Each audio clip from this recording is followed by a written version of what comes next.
A warm evening to all. It all began in 1700s.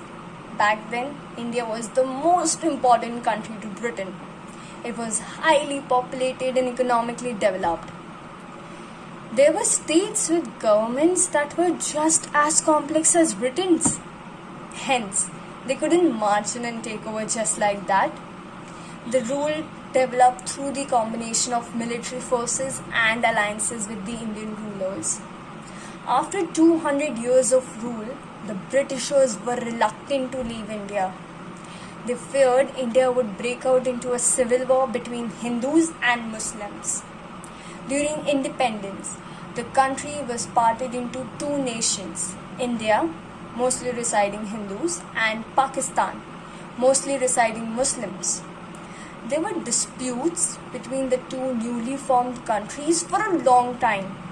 Since then, battles have been fought on the border of Kashmir, for which the Kashmiri people still pay the price.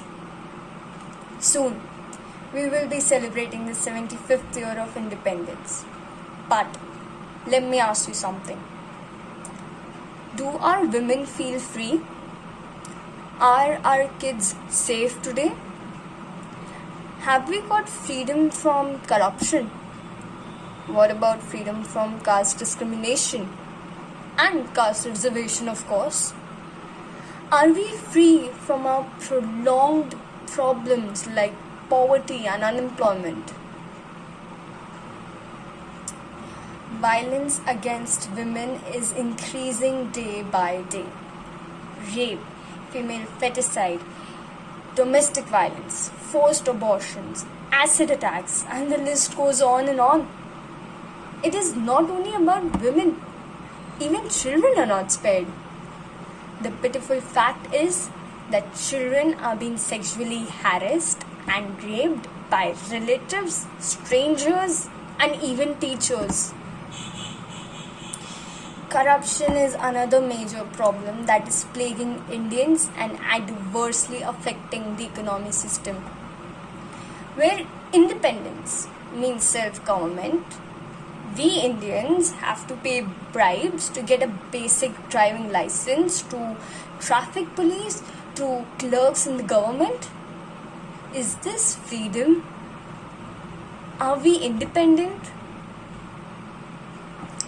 Caste discrimination, along with caste reservation, has created yet another havoc. Reservation is seen as a political goodie rather than an idealistic effort to create a just society.